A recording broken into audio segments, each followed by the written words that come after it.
Ain't no how stepping with Marcus J. Ain't no how stepping with Marcus J. Appreciate everybody staying in there with us. LegacyInternetRadio.com. We got some housekeeping to get through. Definitely want to make sure that we do our missing and or exploited child. This week's child is a Cynthia Sani. Cynthia Sani is missing from Brooklyn, New York. She is a runaway, endangered runaway. Her date of birth is May 6, 1996. She's been missing since February 28, 2013. She's 5'2", with brown hair, brown eyes. She's a black female. She's 16 years old. She's 5'2", weighs 140 pounds. Was last seen February 28, 2013 in Brooklyn, New York.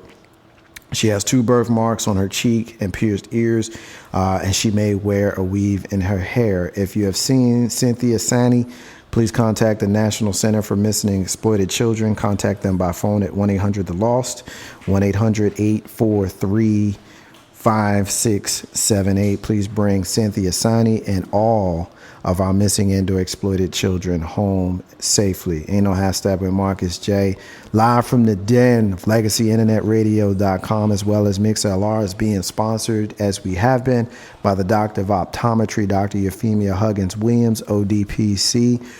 She will definitely take care of your eyes, make sure you don't have any cataracts, you don't have any glaucoma, making sure that your eyes are healthy. If you need glasses, contact lenses, she's got a great, stylish collection of glasses, and I'm sure that old, young, male, female, you'll find something that will fit your personality and your personal style. I get all my glasses from her. Anybody that knows me knows you almost never see me unless I'm wearing some kind of glasses, and I think they're stylish. I get them from her, y'all. So I appreciate you guys supporting her. Her phone number is 804-327-1640. Takes a variety of insurances.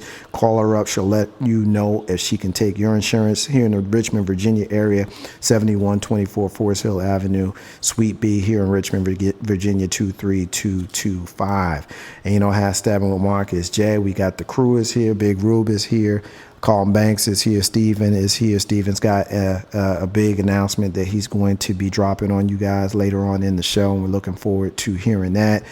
We've got a friend of our show, Miss Katrina's in the back. She's hasn't joined us on air, but she's here with us in the building. She's a friend of the show. It's been very helpful with a lot of the marketing and things that we do here on Ain't No Half Stabbing with Marcus J. So we appreciate that she's here. It's the first time she's had an opportunity to join us live here in the den. Of course, Big Rube is in the house, as well as joining us for the next What the Hell segment in her monthly spot. My friend Miss Tony is here in the building on Ain't No Half Stepping with Marcus J. What's going on, girl? Hello, everyone. How you doing? God. Wow, this guy's voice. Oh my gosh, I can feel it. Yeah, he's got a big bellowing voice there. He's got a bellowing voice. Wow. How you doing, Tony? I'm fine. I'm doing well. I'm glad that it's warm outside. Had a little workout today, and happy that the weather is changing. You ready for some What the Hell? I really am. Yes, I am. This first one is going to make you say, what the hell? What the hell, man? And this one, I'm coming to you on this one first. Okay. And a lot of these, they're on my wall on Facebook, so if you want to be down, it's there. But if you don't look at Facebook every day, then you don't know, and that's good. It's organic when you hear it the first time. Call us up, be down with us, 804-402-2893. MixLR, folks, we see y'all on there. Feel free to hit us up with a comment on there, and we will get your comment on the air, as well as on the Ain't No Half Stabbing Marcus J fan page on Facebook. All right, Ray J is in the news. Ray J, who cares about Ray J? Well, nobody, and especially not Kim Kardashian, but apparently Ray J cares about Kim Kardashian because he has written and produced and released a song called, quote, I hit it first. Yes. I hit it first. Apparently, he is not very comfortable. I won't say comfortable, but he's not very happy about Kim apparently moving on with Kanye West. And I'll just read the lyric in part. He says, she might move on to rappers and ball players, but we all know I hit it first. I had her head going north and her ass going south, but now baby chose to go west.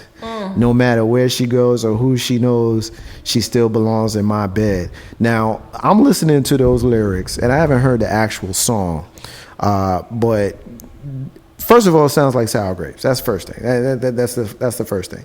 But it also sounds like he's still kind of in love with her, not just because it was his girlfriend and he hit it first. But when he says at the end, she still belongs in my bed, that sounds like there's a little bit more emotion in there than just you trying to puff your chest out. That's my impression of it. Tony, what's your thoughts when you heard this whack-ass story? To me, that is not love. That is, she was a great lay, and he misses that. I was actually out of town this weekend, and I missed his song, but I heard a song of Kanye's, and I don't know if it's new or a response to Ray J's song. But it says something to the effect of, maybe when, I don't know, when she's bored or something, maybe her and Ray J, maybe he can watch her naked or something like that, and they could pretend to be sexing or something ridiculous like that. I mean, I don't think he's in love with her. I don't think he ever was. I mean, if you love somebody, would you put out a sex tape of you with them? I mean, that's not love. I don't see love in that. Look, he got proof he was there. He always want to have proof he was there. And no matter what anybody else does, he got proof he was there. Who cares? Okay. Hey, obviously, a lot of people can't share. All right, and they take that to their grave. They just can't share. But Once that's it's been the nature of the beast. once I had you, you stay mine. That's a lot of men's mentality. All right, I can tell you some big brothers like that. What I will say is this: I think, unfortunately, what Carlton Banks just said is the way a lot of men feel. A lot of men feel that once they've had you or once they've been with you in an intimate way, a lot of men feel like they can always have you in that way. Whether that's the case or not is irrelevant, because we're not talking about whether that's accurate. We're talking about that's what they think. So there's a level of truth to what he's saying, Stephen. What's your thoughts, man? It's more of just that he's just trying to get a hit and he needs some attention. So he's looking for a way to get some attention. And what you're saying is true, but it also works for women's side as well. A lot of women who may got somebody and they may put in a lot of work to dress them, get them to work what they want, and then he goes to somebody else. A woman may feel like, shoot, he's mine, I can't share either. But it's just really Ray J just looking for some attention. The show that he had with Ricky Smiley may not be coming back. Brandy's not getting enough money anymore, so he can't borrow. Just whatever the case may be. Brandy was just in a movie. And Brandy's on the game, and there's still a lot of people that watch that show. There's a lot of people who don't anymore, but there are a lot that still do. Hakeem, longtime listener, is hitting us up, who's saying, WTF, we know what that means. Seriously, somebody needs to take that dude's man card. He must need attention, Carlton Banks. What's your thoughts on the fact that maybe he just needs a little bit of attention right now? Sex sells. And anytime you can revisit the tape and make money, then why not? I think the cover picture alone shows a blocked out body of some sort. Mm-hmm. So it leads you to think, what does he have in mind? He needs to do something in order to get sales. He's not that big of an artist in any standpoint. So anytime I can pull up my past, which brought me to notoriety, then I'm going to do that. But what he's going to do when he gets 35, 40, 45 years old? He's going to still keep reliving something about 25 years ago? He can go back to that tape all day, every day. But from what I've heard, and I will, what did T-Pain say about Ray J? I don't think he's hurting for female affection. Yeah. Because when T-Pain saw the video, his reaction was, that's a lot of meat. T-Pain said that? T-Pain said that about Ray J. Okay. That's a lot of meat. Okay. So, yeah. So I don't think that Ray J is necessarily desperate for one. I don't think it's, she was my concubine. I mean, yeah, maybe it's. But see, the thing is, might want some attention. Like what Carlton Banks alluded to, though. I think a lot of times, men don't always understand women, and women in this case don't always understand men because, it doesn't matter that he can have other women. Mm-hmm. That's irrelevant in a man's mind in a lot of cases. That's the one that he's still feeling. Doesn't matter that he can have 10 more. If that's the one he's still feeling, he gonna get with them 10 more because he's a man. He gonna get with them. You're not gonna turn them away. But if that's the one that did that thing that he liked to do that them other 10 ain't doing, then he gonna always remember her, and he's mad that he ain't got her no more. So that alludes to the whole thing about needing a little bit of attention, Steven. But what if if Kim Kardashian didn't blow up from there, would he still be doing this? That's the question that you have That's to a ask. very fair question. I mean, because one of the girls from his show is in the industry. A whole lot of them are in the industry still. Well, I mean, no, I don't mean that industry. No, but a couple of them. Some of them are got little small roles in acting, and they showing up in little films. Not really big, but about a good 5 or 6 of them have made something. No. He's I'm talking about the ones who have made that same type of tape. That he Excuse made. me. No. So there are some that are in the industry that he go and get with that, in my opinion, look better than Kim anyway. So. Well, I mean, I don't think that how they look matters because, if you look good to me, then that's all that really matters. If you look like a dog to somebody else, then so what? You look good to me. So I don't know that I would worry about so much of that, but I agree with Hakeem. The fact that this dude even did that, the fact that he even did it, it's one of those things where if you need, as an artist, to kind of get your emotions out, if you're a writer, then you write. I'm a writer, so I write. You know what I mean? If you're an artist, if you're a singer, or you're a rapper, go ahead and put it on wax, but then let it be part of your personal collection. If you're a painter, then go ahead and paint. But the fact that he's released it and Tony's giving me the face like, whatever, dude. Go ahead and jump in here because if artistically you felt like you needed to get this off your spirit, I don't necessarily have a problem with that. Where you lose me, anybody that knows me, I wear black and blue and gray everywhere. I'm not a flashy type of dude. So I'm not one of those people who is going to ever endorse someone doing things specifically for the sole purpose of, hey, look at me. That annoys the hell out of me personally. Right. And again, I heard this song where I don't know if Kanye made this song before or after Ray J's song was released, but if you hear the song, Kanye's song, you wonder, okay, which one of them came out first? Because how do we know that Ray J's song wasn't a response to Kanye? Because Ray J didn't say anything when she was married to Chris for 2 days. Let me get your comment on this, Tony, as the lady in the room. S.Y. Butler just hit us up on the Ain't No Half Steppin' Marcus J fan page, and she says, I think she hit it and he can't get over it. What's your thoughts on that? As you ponder the question. Wow. I mean, that's a powerful way to look at it, but honestly, that could be the case. Well, here's how I look at this. That's why Butler.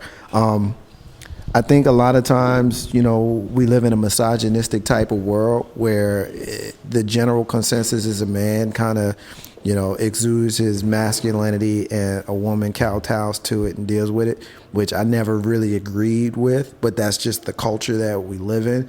There is a possibility that no matter how much quote unquote meat Ray J has, that he ended up getting his heart caught up in there, because me personally, I don't see how there's any way that there's not emotion in that. You know what I mean? Like he does this and he puts it out there and he talks about her, the fact that she's with another guy, and another guy who apparently makes her happy. She's having his baby and he's mad about it. And I think the fact that he's mad about it probably alludes to the fact that he might have had the big L. But the thing about it is, okay, let's look at it from a different angle to help bring this one out into focus. Look at a lot of the female artists, you can name any of them, that make a song about a pain or some drugs or some man that did them wrong. They're not putting, they're expressing, like you said, writing, but they're not putting their whole business of the situation out. But they're writing. So now when you look at this situation, it still sounds like to me as either separately or together, we're just trying to get attention, because West and Kim could both just ignore it and move on with their lives, but they choose to respond. And that's just going to bring, and they've been in the media long enough to know that it's going to bring in more attention to them. Big Ro, what's your thoughts on it, man?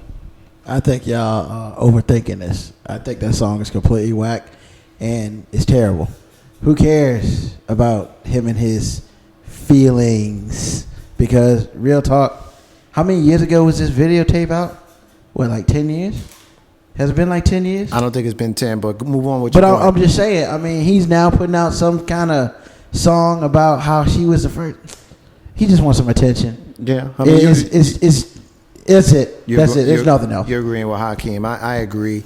But I thought that the fact that she's prominent out there and the fact that he's not, I definitely thought that it was worth speaking on because me personally, I stand firm. I think there's feelings there, and I think that he wore his feelings on his sleeve here, and he's trying to lash out and embarrass her by making this song. And the only way that you do that is if you got feelings involved. Well, he made her. Well, I mean, I don't know that I would agree that he made her. I agree mean, the with fact that. Kanye said it in a song. I mean, did y'all know her before No. that Yes, tape? I did. I mean, she was big in major cities. She was Yeah, she but was a famous She model. went worldwide. She went worldwide. She didn't have her TV show. She had none of this until that sex tape came I out. mean, the sex tape came out, but we don't know what she had in store, and we don't know what could have happened before that. Fair enough. Let's say that he did make her. Let's say that what you just I said. think he wants credit for making her. Okay, but I think that's punk, and also. I mean, I think the whole song is punk. I think it's stupid. I think it's punk, and I think I stand firm. I think that his heart was involved here. I really do. I don't think that you make a song like that and say I hit it first and try to embarrass her while she's pregnant, about to have a baby with somebody else. He waits till now. It's not like she hasn't been with other people between now and when they had their tryst. What about the whole time with Reggie Bush and whoever she's been with? You didn't hear Ray J during that period, but now she's pregnant. She's about to have a baby. He had feelings for her, and that's the whole point of this. I won't move on from this. I know that everybody disagrees with me, but for Steven, fine, we can agree to disagree, again, without being disagreeable. But my next one, I'm going to come to you again on this one, Tony. We got a couple of these first couple of what the hell stories that are somewhat female-centric, and I want your opinion on this one because when I heard this story, I was kind of, I guess on one side I agree, but I also wondered what's going on when you have President Barack Hussein Obama apologizing to Kamala Harris, who's the Attorney General, I believe in California. Someone correct me if I'm wrong on this one. He said that she was the best-looking Attorney General. He also called her brilliant, dedicated, and tough. And his spokesperson mentioned that the person in question here and the president are longtime friends. But the fact that he had to apologize for saying that she's the, quote, best-looking attorney general, because apparently the comment raised eyebrows and lit up news blogs and websites, some saying that it's an example of the hurdles that still confront working women. And, of course, you know, the president, we hope, is aware of those challenges and believe women shouldn't be judged on appearance, but apparently he's been forced to have to apologize for saying that she's the best looking. So as a woman, let me phrase the question to you like this. You and I have been friends for well over a decade. I tell you how pretty you are all the time, because you are. Are you offended? I'm going to ask you personally, and then I'm going to ask you for that situation. When a coworker or potentially a boss comments on your appearance, does that offend you? Absolutely not. All right. Now, do you think that this situation, the fact that it has blown up to the fact that it's on the Huffington Post, which is where I got this from, do you think that this is a story worth national attention? No. I mean, they just want something else to talk about, something else to harp on him about. Nothing that he can do is going to be good enough. Everything is going to be taken out of context. He did what any man would do. People do it all the time, and they're going to misconstrue it any way that they can to make it, you know, look like something negative, and, you know, oh, now it's going back to ethics. Look how many women supported him during, you know, both presidential candidates. Yeah, the cycles. Yeah. Both times. I mean, it's they just want something to talk about. That's all it is. The man said she was pretty. That's his opinion. She may be ugly to the rest of us. What does that have to do with him running the country and her doing her job as the Attorney General? Big rope. I mean, you know, the biggest question is, was he trying to holler at her? No, he wasn't. So, as far as I'm concerned, this is a non-issue unless he apologized to clean up his house, which I don't think he needs to apologize for that for, especially if they are old friends. There's no issues that he needs to clear up. I mean, you know, it's just the news. The news trying to find something to to do what they got to do. Let me get a comment in from S.Y. Butler on the Ray J thing before I move on and get Carlton Banks' opinion on the president and the attorney general thing. She's agreeing with me that he may have had his heart in it, but let's be serious. If the private time was not hot, he would have just put the video out and called it a day. He didn't make her. I have heard of her way before that nutcase, and I agree with her. She agrees with me. Carlton Banks, going back to the president and the attorney general, what's your thoughts on it, bro? Dude, they're just trying to Clarence Thomas him. That's all they're trying to do. They're trying to start some problem so they can find another way to get him out the White House. That's all that is. Stephen, what's your thoughts on it, brother? What's happening in North Korea? Yeah. Yeah. I say that in jest because it's like really, I'm more concerned about North Korea than this. Yeah. No, I agree with you. You know, a lot of times you do find things in the media that will be put out there to distract you from the real deal, and they'll put out a frivolous thing. Now, I wouldn't necessarily say it's frivolous, but I don't know that it was worthy of it making the national news and having people like the Ain't No Half Step with Marcus J. crew talking about it and the Huffington Post and all of that kind of stuff. But it's out there, so that's why I wanted to bring it up. But with the lady, and it's a good thing because we don't always have ladies with us every single week. Just most is just some of the time, and I'm glad that we have a lady with us during this time where we can ask you what your feelings are when you have a situation where a man will comment on a woman's attractiveness, but have it be left right there. It doesn't mean that I'm trying to holler at you. It doesn't mean that I want to take you out. It doesn't mean that I want to be your boyfriend. It just means that I recognize that you're an attractive woman. The article also says that he mentioned how brilliant she was and how well she did her job. So if I see Big Rube and I see that he is looking, different than I'm used to seeing him, and I see him and I'm like, damn, bro, you look real sharp today. Is that now going to become a problem? You know what I'm saying? Like, where do we go from here? You know what I'm saying? And then it also alludes to the fact that the president and the attorney general are longtime friends. Now, if Tony and I, and she and I are longtime friends, if she and I become national figures, am I now not allowed to tell her that she's attractive? Not because I'm trying to holler at her. I got a wife at home. She knows my wife. They've hung out together.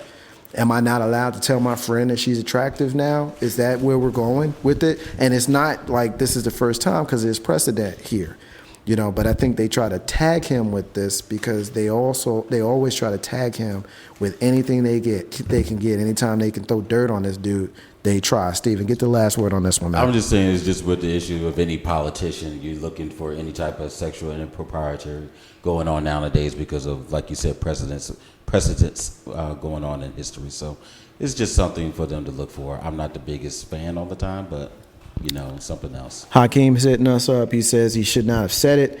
He did acknowledge her credentials, but if it was a man, he would not have said he is brilliant, he's the best attorney general, and he is good looking, or have you seen this man with his shirt off? While I understand the sentiment, I also disagree with it because I fervently believe that the relationship between a man and a woman is always going to be different. It doesn't matter what the professional relationship is. The fact that he has a personal relationship with her outside of the professional setting, he fell into that. And I don't necessarily have a problem with it. And I don't know that she had a problem with it. I didn't see that in an article. Maybe she did, maybe she didn't. I'm not privy to that information. So while I understand, Hakeem, your position, I just disagree with it because I don't have a problem with, what if she'd have said the same thing to him? What if she'd have said, you know what, our president is handsome? How many of us, even as dudes, we always say, yo, that dude's got swagger. How many times did we see him walking on the White House lawn and we said that his walk was similar to Denzel Washington and like, them dudes is cool, man. Exactly. This dude's got swag. You can sit there and make the joke and say, oh no, all you want. But we all know plenty of people, dudes and women alike, who saw the president and been like, smooth. How many times you see Ebony magazine where he got the lokes on and looking smooth with his bow tie and all that kind of stuff? So you can sit there and play that game with me if you want to, but I'm not gonna go there with you. Ain't no half stepping. Ain't no half stepping. Either grab the mic and say something, or we gonna move on. I'm gonna give you an opportunity. I don't think another man is better looking than me. I'll never compliment. I didn't say he was better looking than you. But I'm just saying, I never compliment another man. I can't agree with that. Okay, I won't agree with that. but me personally, I've told you that you was cool before. We cool, yeah, but that's not me saying swag and all that. No, we cool, yeah. So it just sounds like there's a little bit of homophobia there. No, it's far from it.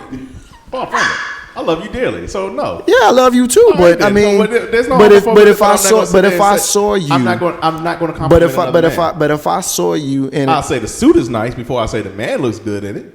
Okay, but it's. I mean, No, I understand that. I understand that. But if as a brother, because you and me been brothers. You know, we ain't just friends. We brothers. Right. We've been brothers for a long time. Exactly. If I saw you rocking a suit in a way that I never seen you rock the suit before, I would say, "Damn, Carlton Banks, you got a little swag today." Okay. Is there a problem with that? No, that's far from it. Okay, but you making it sound like there would be. That's just I've never done that. Okay, well, you haven't. Right. You haven't. I have never done that. But you do acknowledge how brothers, black men, because we know we use the phrase brothers for black men, we have seen the president of the United States, Barack Hussein Obama, walk on the lawn of the White House, that long path, and the dude's got a cool walk. He just does. Yeah. How many of us brothers have seen that and been like, yo, that dude got a little bit of swag to him? Where's the problem here? Big Rube, tell me if there's a problem. Am I tripping or is Carlton Banks tripping? I think the difference is when a man talks to another man, is you're technically on the same level. However, when a man talks to a woman in that passage, it is looked upon as, unfortunately in society, it is looked upon as the woman is now on the same level as a man. Hence why you have this article. If it was two dudes, you wouldn't have this article. The reason why it's a female and he complimented on her looks instead of her mind, that is why this is an issue. And then he tried to turn around and backpedal and throw up the mind thing. That's the problem. Hakeem is clarifying his point. He's saying that it was the context.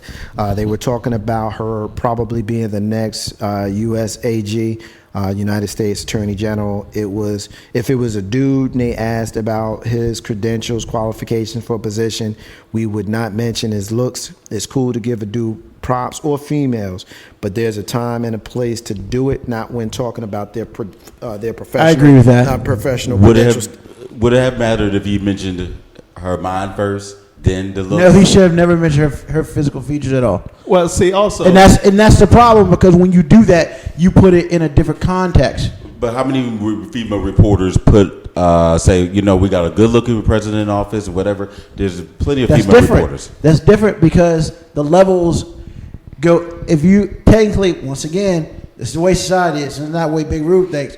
The levels are a woman than a man. If a woman who's here says something about a man here, that is not fine and normal. However, you can't go down. That looks bad. That looks bad as a president. I'm not saying he's wrong. I'm just saying you how the social levels work. I can understand No, that. I understand yes. that. And while I personally, on a personal level, have no problem with the comment, I understand why others would. And Hakeem, you may have swayed me over to your position with the way you've clarified it. The fact that not so much he wouldn't have said it about a dude, but the fact that he was potentially touting her as someone who would be the next U.S. AG, he probably should have kept it to her credentials. So my position, my original position was that there was no issue with it. But when you say it like that, I do come over to your side. He was professional, turned it personal. You can't do that. I agree. That's where the problem is. Professional went to personal. If he had just been talking about her in a different maybe context, then maybe if they were just chilling or whatever, no cameras, completely different. That would be different. If I said her beauty is in her strength. Now, I wouldn't mention that type of stuff at all when you're talking about possibly promoting somebody, Right? Because then that can be misconstrued Right. as you're having her because she looks good. Once you Gotcha. commit to saying that you can't get into the personal side, then you can't use words that are synonymous with how you look. beauty, things of that sort. Author Desiree Monique is saying that it is a distraction story. She's agreeing with you, Stephen, but she's agreeing with me on his totally cool walk. S.Y. Butler says Barack H. Obama. I always refer to him Barack Hussein Obama because I know that it annoys the hell out of folk. That's why I do it, because that's his name, and I have no issues with his potentially Muslim background, whether he has one or not. And I know some people do, and it annoys them when I say it. So that's why I do it. But she's saying Barack Hussein Obama, also known as Big Sexy. So definitely had to get that out there. Ain't no half stabbing with Marcus J. Last story that I want to get into in this segment of What the Hell, because we're going to take a break after this, and we're going to do another segment of What the Hell before we close out the show with the rants and closing. So hang in there. We're going to probably go to about 9:30 tonight. Ain't no half step with Marcus J. Y'all's live from the Den, legacyinternetradio.com, of course, as well as MixLR. But the reason why I mentioned religion in that last particular piece on Barack Hussein Obama, because the last story that I want to do in this What the Hell is a story that I also found on the Huffington Post, is about Christianity as a state religion being now supported by 1/3 of Americans in a poll.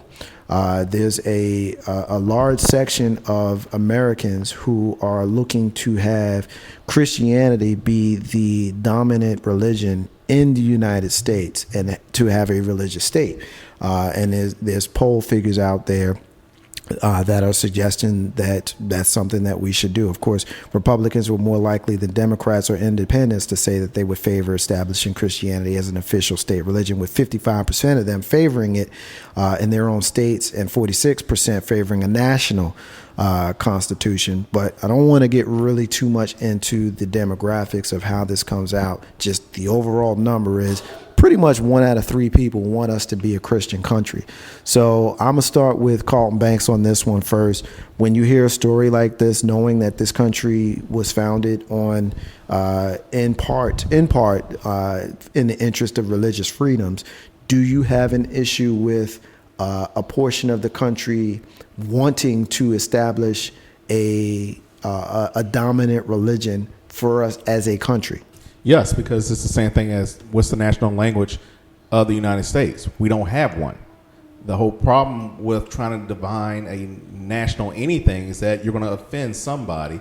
You're going to make others happy. You're going to just do all kinds of things. So why not just leave it the way it is? This is a melting pot. Give us your hungry, you're poor, you're tired, you're downtrodden. All of that. That was the whole purpose of bringing in the Statue of Liberty, to create equality for everybody.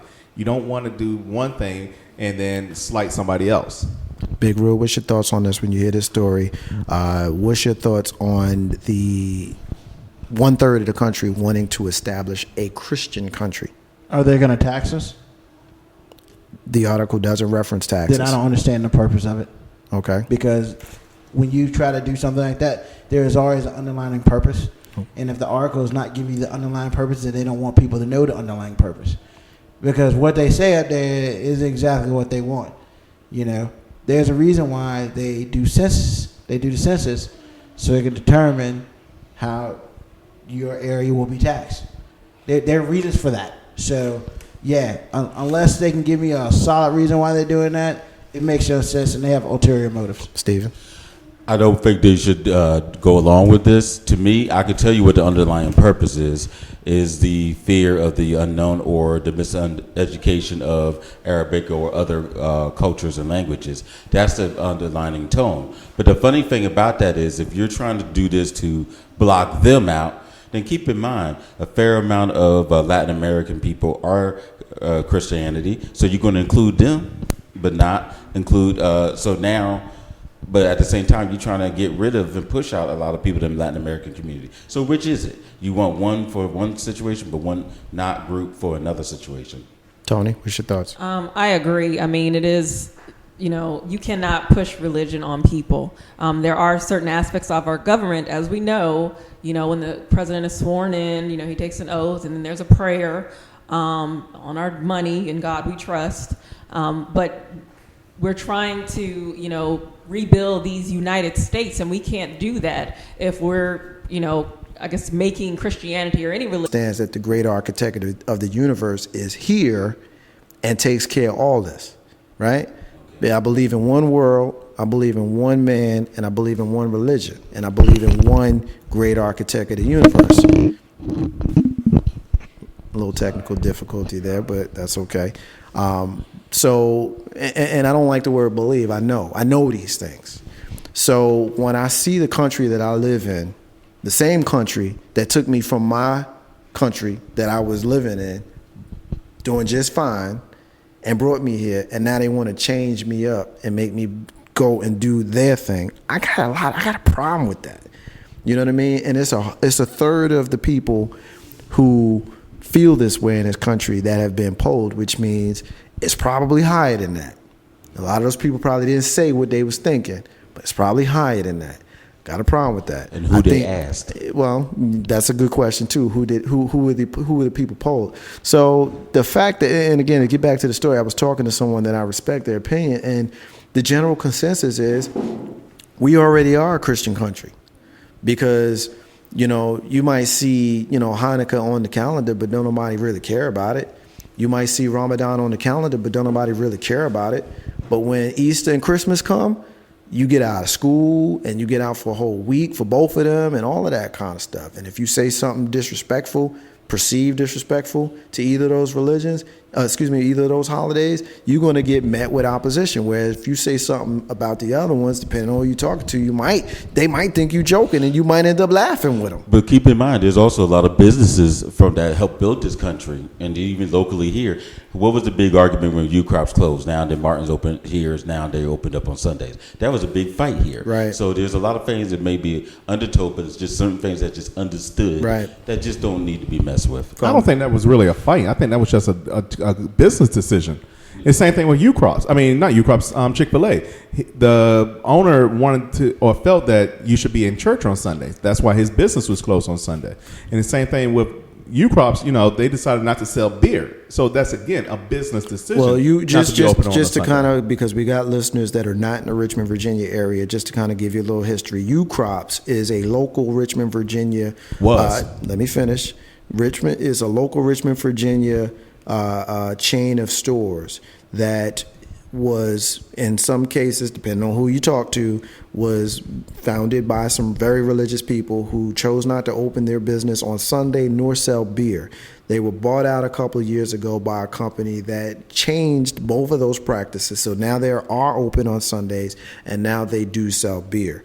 So, as a company, though, Carlton, I think as a company, you reserve the right to do whatever the hell you want. So I think you and I agree on that. But as a country, you lose me. You lose me. Now, as 1/3 of the country's population, if that's what your opinion is, cool. I understand that. But we also know that the way that our government is set up, it's supposed to follow the will of the people. So if the will of the people is make this a Christian country, and if that 1/3 begins to grow to 1/2 to 2/3, and then next thing you know, you've got a Christian United States of America, there's going to be a few of us that's going to have a serious problem with that, because I don't want to live in a country that has a religious doctrine that I'm going to be required to follow. And we also know that there's a large population of people in this country that ain't Christian. And there's a large population of people in this country that are moving on to the agnostic ranks, of which I'm a part of, that decide that a religion is not something that they personally want to be a part of. They may still be very spiritual people like I am, but they decide that a religion is not something that they want to be a part of. So what about those people? What about us? Tony? No, I was just going to say, I think that President Obama being elected a second time, people are tired of white Anglo-Saxon Protestant males pretty much governing this country. And with that change in government, I feel like socially we can really start to make changes in other areas, religion being one of them. You talked about the holidays earlier, and yeah, we don't get off for Hanukkah and things like that, but if you call a business, on New Year's Eve, you'll get a happy holidays now instead of, Merry Christmas. So I think that those changes are happening, And I know that there would be a lot of opposition to this becoming a Christian nation. But you know what's funny about that? I'm glad you brought up that point, Tony, because when I say happy holiday, I don't say Merry Christmas. I haven't said it in years. I just don't. When I say happy holidays, I get, people will sometimes roll their eyes at me. You know what I mean? Like, I grew up in a Christian family. Most of my friends and family are Christian people. And when I told them, or when I just kind of walk around with the agnostic type of body language, people kind of give me crap about it. And I'm like, all right, you can give me crap about it. But the older I get, the less I really care about what you think about me. You know what I'm saying? Like, with respect to those people, I'm going to be how I'm going to be. Again, I acknowledge that the great architect of the universe is here and absolutely governs pretty much all of what we do. But I don't align myself with a specific religion. And I don't want to be in a country that will force me to do that. And that's where I have a problem with it. And again, it's only a third, so hopefully in our lifetime it won't be something that we have to deal with. But I did think that it was interesting because we were having a conversation off the air not very long ago, and people that know me know that I have no issue talking about things that are somewhat controversial, whether it be racism, religion, politics, things of that sort, whereas a lot of people don't like talking about those things because they fear that they will alienate people and then people ain't gonna be their friends no more. Well, I don't really care about that. If you gonna have a problem with me because I express my opinion and that's a you problem, you don't get to know me no more. Ain't no how step with Marcus J. Live from the Den, Legacy Internet Radio. We getting ready to take a break. When we come back, we got another half of what the hell that we gonna get into. As I mentioned to you before, we going a little bit over, obviously, because it's the top of the hour right now. It's 9 o'clock. We got another what the hell, and then we got some rants and closings, and Steven still has a large announcement. He got Marcus J. How Steppin live from the Den, y'all. Legacy Internet Radio and MixLR. Stay here, keep it locked. We got a little bit more show for you, and then we'll be back. How Steppin, Marcus J.